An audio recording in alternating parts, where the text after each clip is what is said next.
These are two mistakes that I made at age 19 with investing. I've been investing for 20 years and I now have this much invested. But even though I started investing at age 19, it was a small lump sum and I didn't add to it for a whole 7 years. I didn't get it completely right. I also really struggled with a small salary during these years while I was studying and when I got my first job, because all I was really focused on was being young and living, and I wasn't really focused on saving.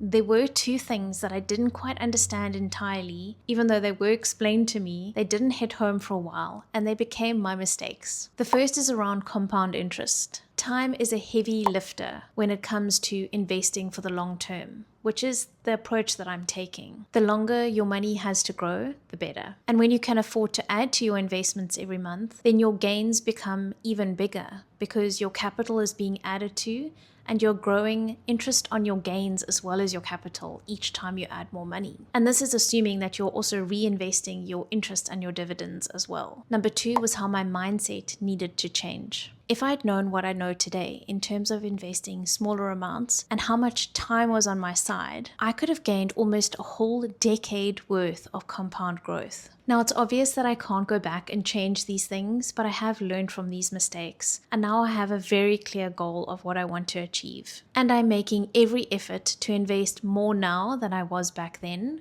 to kind of make up for the time that I missed. I'm not a financial advisor. Your capital is at risk when you invest, so please do your own research. If you enjoyed this content, give it a like and follow along for more.